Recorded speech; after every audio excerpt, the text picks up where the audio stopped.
Bien, entonces nos quedamos en metas funcionales.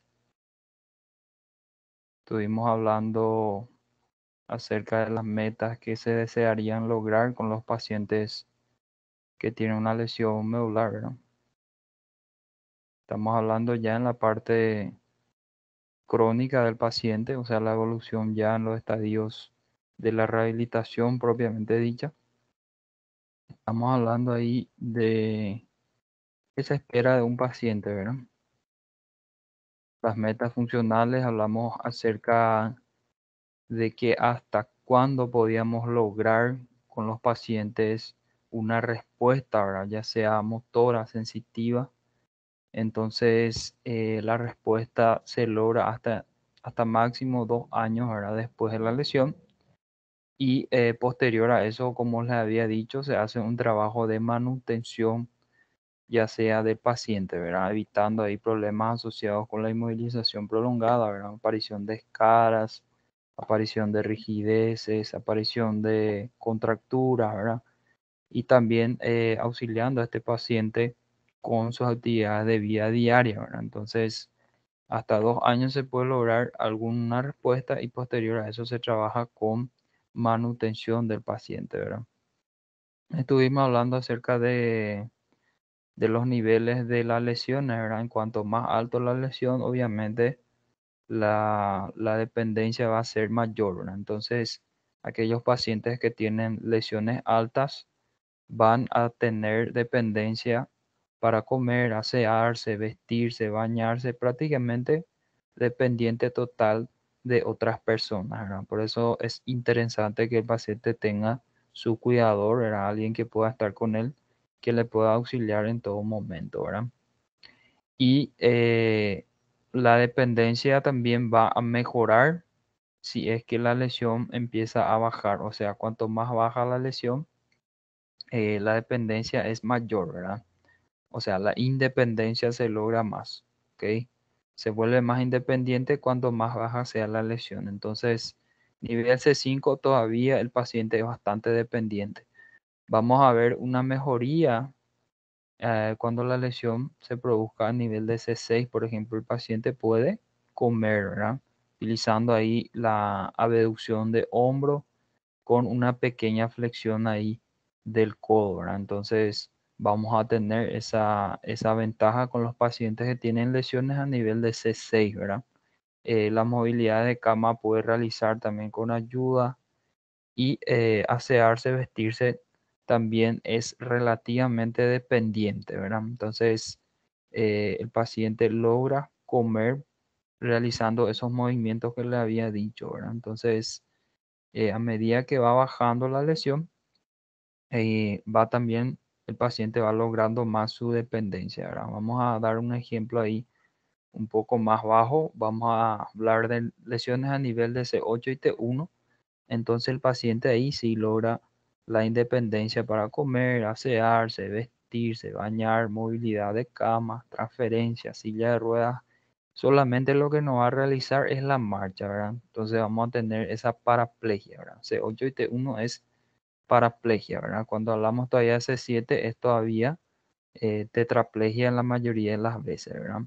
Y en relación al control vesico-rectal, también tiene un auxilio o debe tener un auxilio como por ejemplo el autocateterismo, que es nada más la introducción ahí del catéter vesical. El paciente mismo puede hacer o puede lograr eso con entrenamiento, ¿verdad? Entonces al paciente se le entrena cómo debe utilizar la sonda y él mismo puede hacer, ¿verdad? Puede realizar la sonda vesical, ¿verdad? Nivel de T2, T6, la misma situación. De T6 y T12 ya vemos un logro ahí del paciente en realizar la bipedestación, ¿verdad? Con ayuda. Y el uso del cateterismo sigue igual, ¿verdad? De la sonda vesical. L1, L2, L3 también sigue igual. El paciente puede lograr realizar la marcha a través de órtesis y a través de muletas, ¿verdad? Entonces, el paciente debe utilizar estos dispositivos para realizar la marcha. Cuando la lesión sea a nivel de L4 hasta S1, ¿verdad? El paciente también logra la marcha con muletas y la utilización de bastón, ¿verdad? El control vesical ahí está un poco más relativo, ¿verdad? Algunas veces el paciente va a lograr miccionar por sí solo, pero eh, acaba no realizando el vaciado completo de la vejiga. Entonces, en la misma forma, debe de hacerse el autocateterismo, ¿verdad? Debe utilizar la sonda, ¿verdad? Hay sondas en día muy prácticas de utilizar y no hace falta utilizar sonda en permanencia, sino que hay una sonda de alivio rápido, instantáneo, el paciente solamente pasa, es como si fuera un tubito, pasa ahí en el meato urinario y se va ya en el baño, ya con el auxilio de la presión ahí en el vientre, arriba de la vejiga, el paciente puede orinar sin problemas, ¿verdad?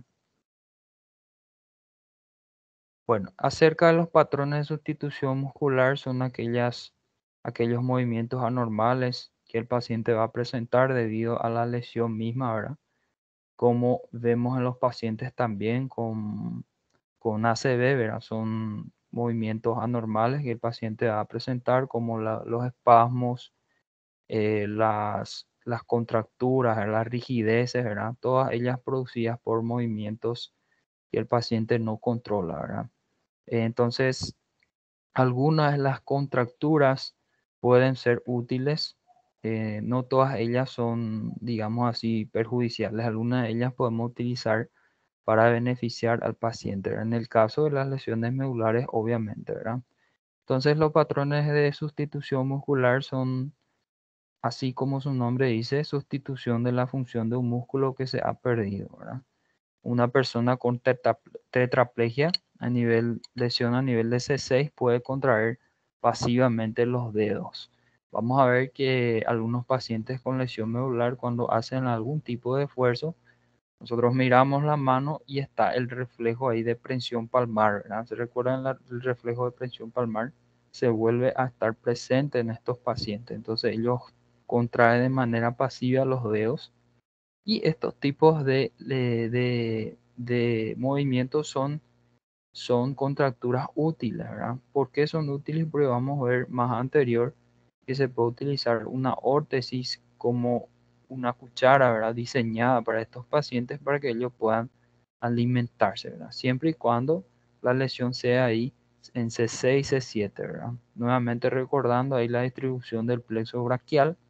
Cuando tenemos las lesiones ahí a nivel de C6, C7, vamos a tener una porción ahí de los nervios axilares que pueden auxiliar, ¿verdad? Realizando ahí la abducción, o sea, inervando ahí los músculos ahí del deltoides y también una porción ahí del tríceps, ¿verdad?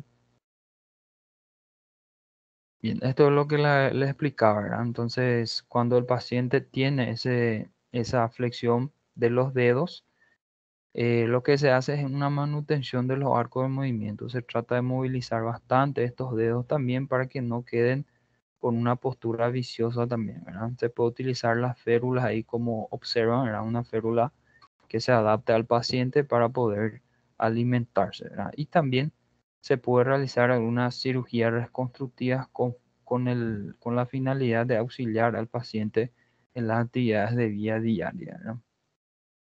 Y en ahí están las actividades de vida diaria. Se inician las actividades simples como por ejemplo las rotaciones y la autoalimentación, o sea, se entrena al paciente a los cuidados básicos diarios, ¿verdad? Se educa al paciente y a los familiares. Hay que educar al paciente cómo debe proyectarse de un lugar a otro lugar para que no caiga, ¿verdad? Para que no tenga complicaciones, ¿verdad? Y se utiliza bastante la tecnología asistida, ¿verdad? Uso ahí de ciertos dispositivos que van a auxiliar que el paciente pueda hacer las transferencias y las movilizaciones, ¿verdad? Acá, por ejemplo, vemos probablemente un paciente con lesión baja, ¿verdad? En donde está realizando la transferencia desde la silla de ruedas hacia la cama utilizando una tabla especial, ¿verdad? Esta tabla es bastante utilizada por los parapléjicos. Entonces, La movilidad funcional se puede realizar en la cama, ¿verdad? Se puede realizar las transferencias en la cama y también las transferencias un poco más avanzadas, por ejemplo, de la silla de ruedas al vehículo del paciente, ¿verdad? Entonces, todo eso se va entrenando, ¿verdad? Y la movilidad en silla de ruedas. Recuérdense que la silla de ruedas, en especial las respalderas, la parte posterior ahí de la silla de ruedas, siempre tiene que estar diseñado de acuerdo al tipo de lesión que el paciente tenga. O sea, cuanto más alta sea la lesión, la respaldera de la silla de ruedas debe ser más grande también, ¿verdad? Uso de silla de ruedas, entonces ahí está la prescripción, se debe prescribir de acuerdo al diagnóstico primario y secundario, de acuerdo a la edad del paciente, de acuerdo al nivel de funcional esperado, al ambiente en el hogar y el trabajo también, proporciones corporales y también las complicaciones médicas que el paciente tenga, ¿verdad? Entonces, una serie de cuidados que hay que tener en cuenta en la hora de prescribir una silla de ruedas, ¿verdad? Por ejemplo, si el paciente tiene una escara ahí a nivel del sacro, o si el paciente no consigue, por ejemplo, estabilizar el tronco superior, entonces la silla de ruedas tiene que tener algunos apoyos esenciales, ¿verdad? Todo eso se lleva en cuenta a la hora de prescribir las sillas de ruedas, ¿ok? Y acá tenemos dos tipos de sillas de ruedas bastante utilizadas en los pacientes parapléjicos, como pueden observar en la imagen que está a la izquierda, y la que se utiliza en los pacientes con tetraplegia o cuadriplegia, ¿verdad? Entonces es totalmente diferente y ellos también se pueden reajustar de acuerdo a lo que vimos en el slide anterior, ¿verdad? Bueno, en relación a al uso de la silla de ruedas, también hablamos ahí del pronóstico funcional del paciente. En relación a las consideraciones económicas, también hay que evaluar consideraciones psicológicas. Por ejemplo, el paciente tiene una alteración psicomotriz con espasmo violento. Hay que tener en cuenta que el paciente esté bien sujetado en la silla de ruedas para evitar ahí caídas, ¿verdad? Durabilidad, mantenimiento y también el transporte. En relación a la ambulación, esto vemos en los pacientes con lesiones bien bajas, que estuvimos hablando ahí a nivel ya de L5, S1.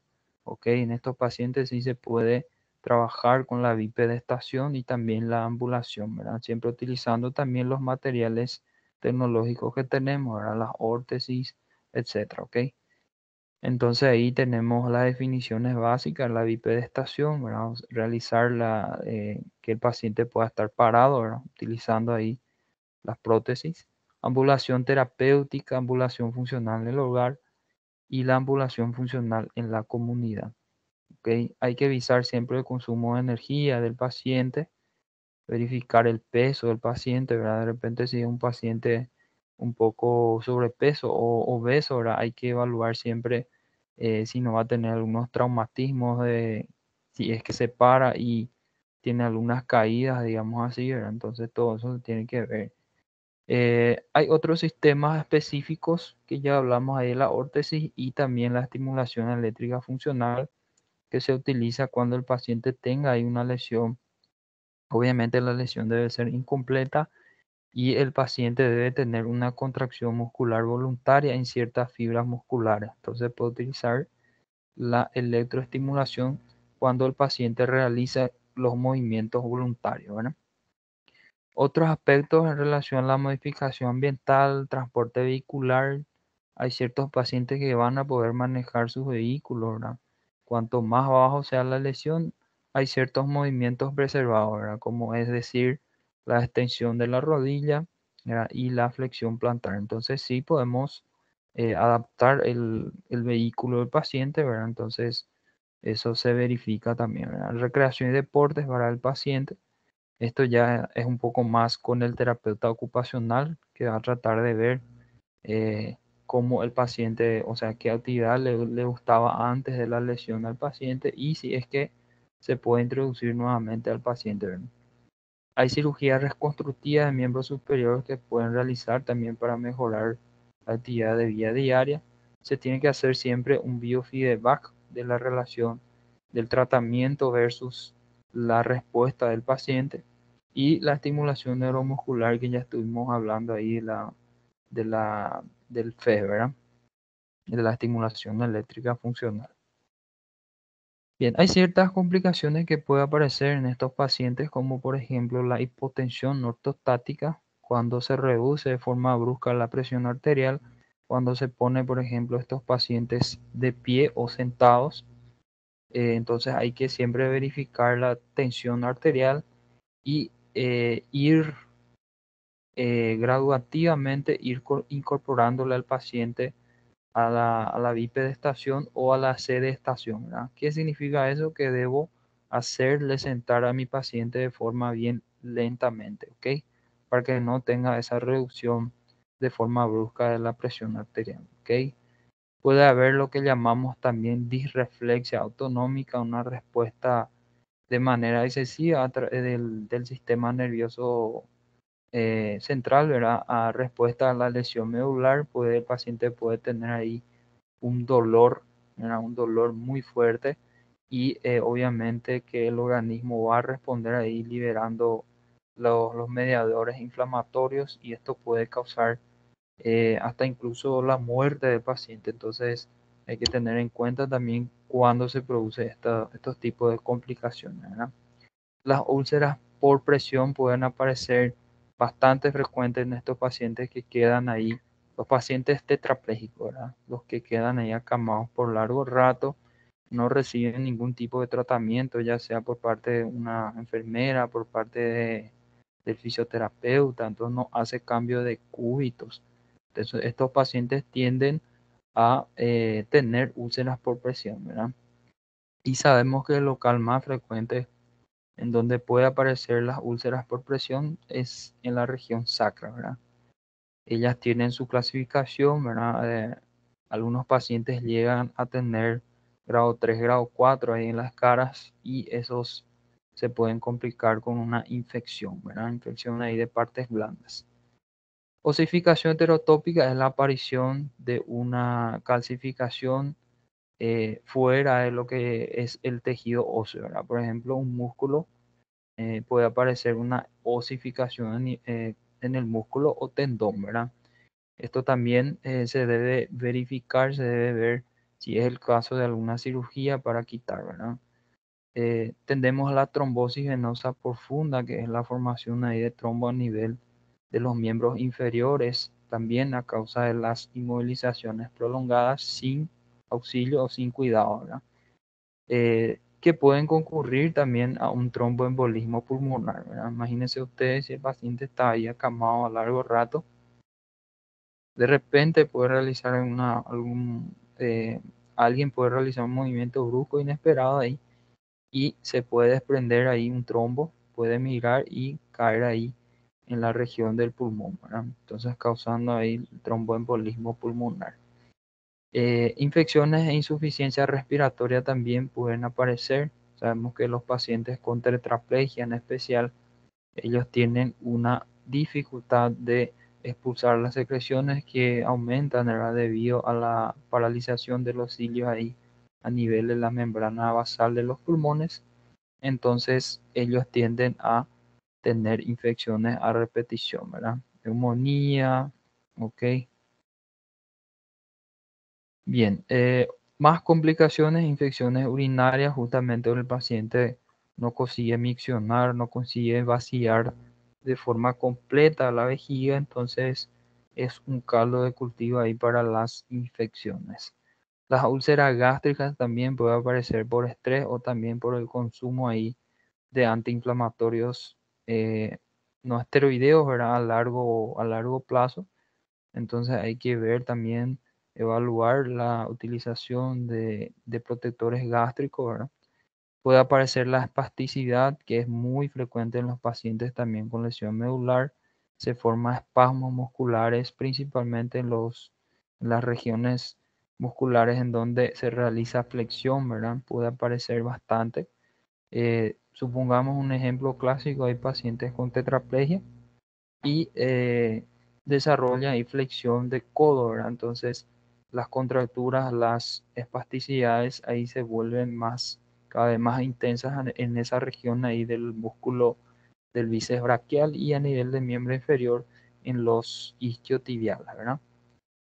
El dolor es bastante frecuente en los pacientes con lesión medular, dolor crónico, ¿verdad? Dolor neurológico que debe tener un tratamiento fundamental, ¿verdad? Porque sabemos que el dolor crónico neurológico, ellos causan en la mayoría de las veces depresión y también ansiedad, ¿verdad? Entonces el dolor hay que estar controladito ahí, ¿verdad? El dolor neuropático es aquel dolor que surge de forma, digamos así, no se sabe al 100% la etiología que causa ahí el dolor neuropático, pero lo que se sabe es que conlleva al paciente bastante a que tenga depresión, ¿verdad? Incluso hay pacientes que pasan a utilizar bombas de morfina, ¿verdad? Aquellas bombas de morfina que se implantan ahí de forma subcutánea, ¿verdad?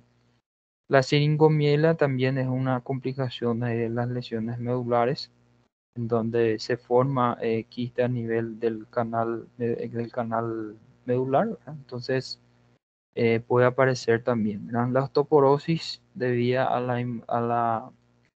la inmovilización prolongada de estos pacientes, ¿verdad? Sabemos que el hueso para nutrirse debe recibir cierta tensión, entonces si es que el paciente no está realizando ahí su fisioterapia, ¿verdad? No está haciendo la toma de peso, ¿verdad? No se está parando, no se le está dejando parado a este paciente, puede aumentar la porosidad de los huesos, ¿verdad? Principalmente los huesos de los miembros inferiores, ¿verdad? Citando ahí el caso del fémur, ¿verdad? Bastantes fracturas se ven en pacientes acamados a nivel del fémur. Puede ser tercio medio, puede ser a nivel del cuello femoral, bastante frecuente.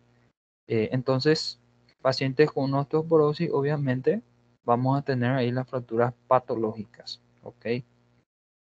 Puede aparecer también las neuropatías por compresión a nivel de los miembros superiores, es decir, aquellas compresiones que puede ocasionar, por ejemplo, si es un paciente que tiene una lesión alta, digamos C6, C7, perdón, C4, C5, el paciente no va a poder realizar ahí la movilización de los miembros superiores. Entonces, el hombro de ese paciente va a estar caído, ¿verdad? Y por la gravedad misma va a haber una tracción ahí de los miembros superiores, va a haber una decoaptación de la cabeza del húmero y consecuentemente puede haber compresiones de los nervios del plexo braquial, ¿verdad? Entonces produciendo ahí las varias neuropatías ahí, ¿verdad? Esto también se ve en los pacientes con post-ACV, ¿verdad? O ACV secuelar, ¿verdad?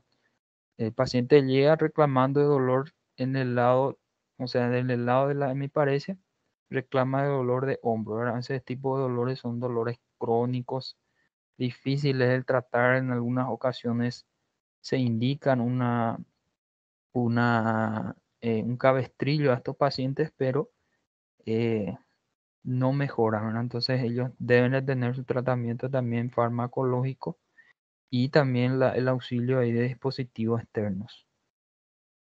Bien, aspectos psicológicos, el paciente, como sabemos, hay un proceso que el paciente lleva para aceptar la lesión, ¿verdad? Entonces, esto es ajustado a la discapacidad. Puede aparecer también la depresión, ¿ok? Que es bastante frecuente. La mayoría de los pacientes que tienen lesión medular, ellos tienen depresión, ¿verdad? Entonces, el tratamiento psicológico de estos pacientes es muy importante también para el pronóstico. El estatus marital también son estados donde el paciente se siente de una forma muy sola, digamos así. Ellos hasta mismo intentan el suicidio, ¿verdad? Quitarse la vida. Entonces, todo eso hay que evaluar en estos pacientes. Hay que tener realmente un tratamiento multidisciplinar. Es lo ideal, ¿verdad?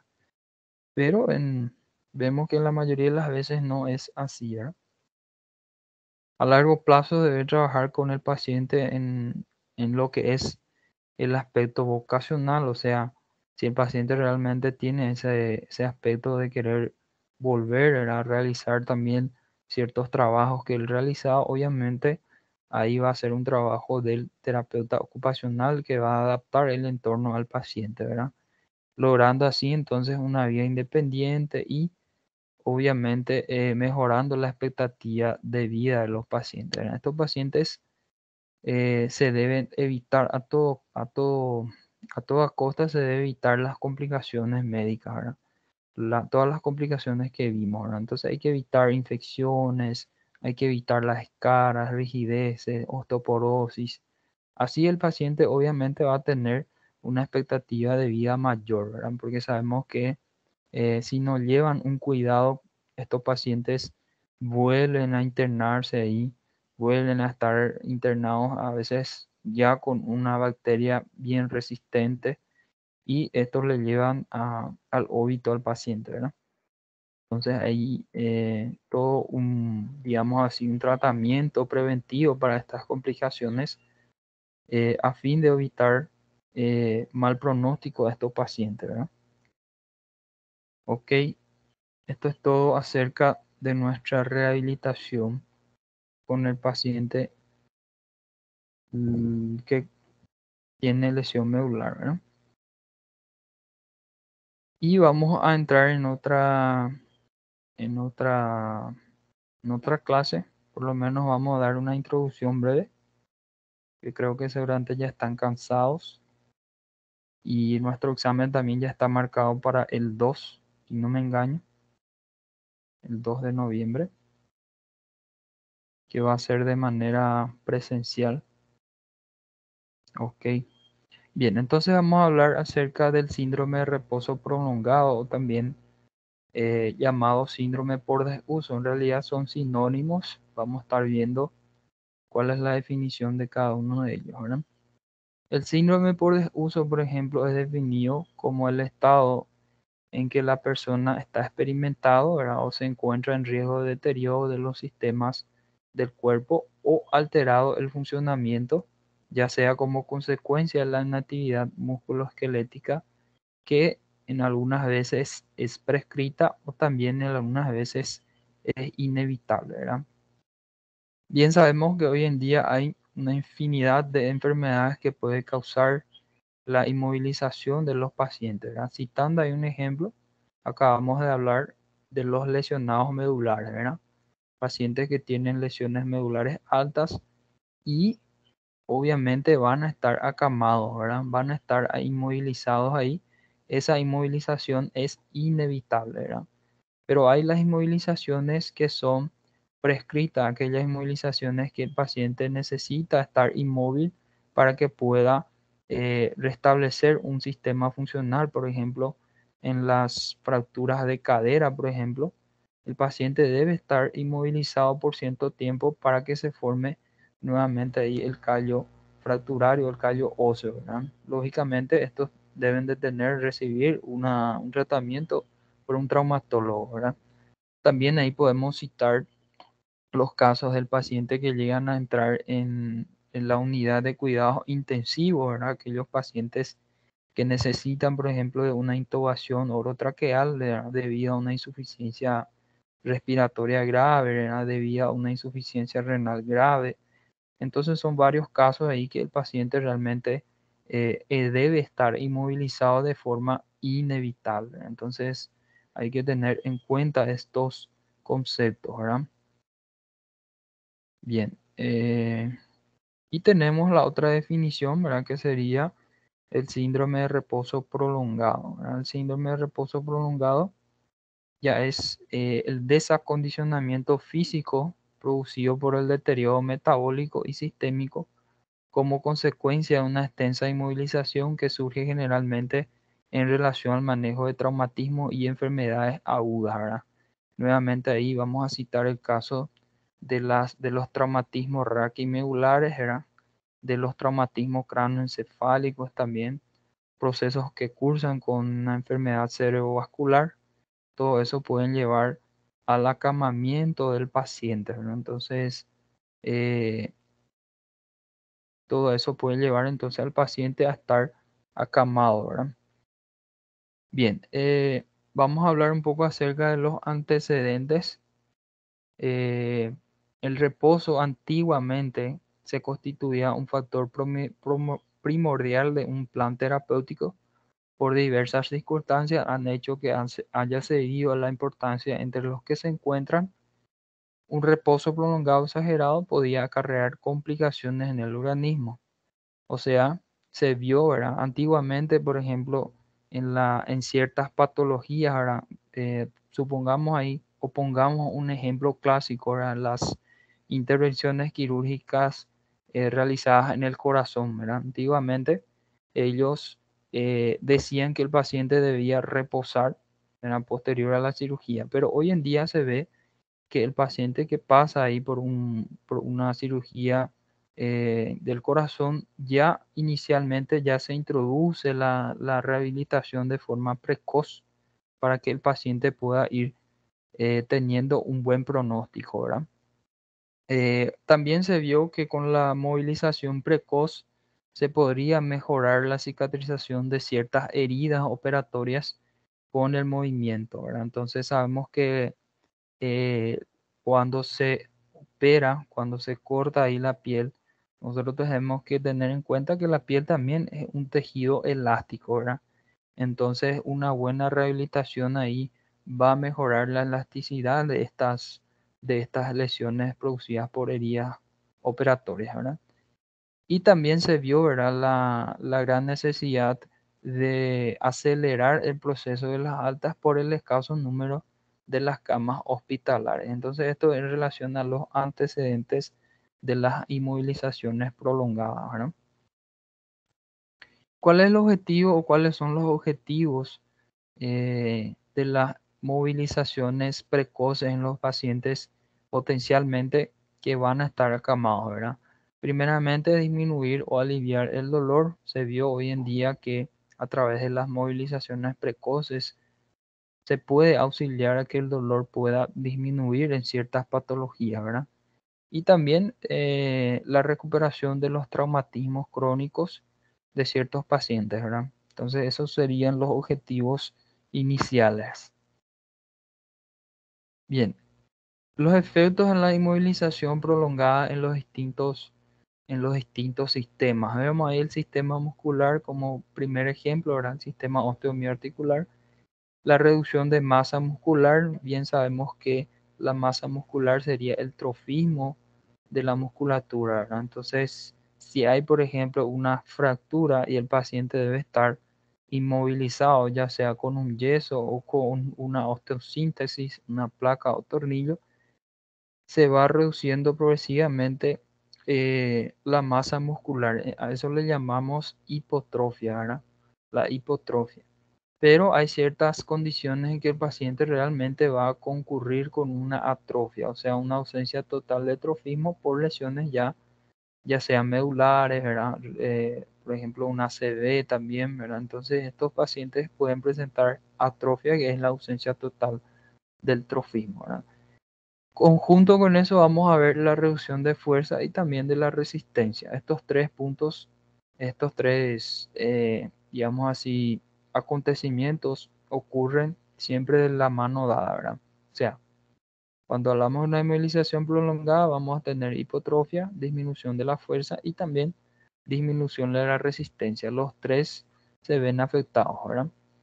Y por otra parte tenemos también la mala coordinación. Nosotros sabemos que la mala coordinación sería ya la dificultad del paciente tener, ¿verdad? A la hora de realizar los movimientos, ¿verdad? Esto también se ve afectado porque el sistema muscular va perdiendo esa aptitud de realizar los movimientos de forma, digamos así, coordinada, ¿ok? A nivel de las articulaciones, vamos a tener ahí la rigidez.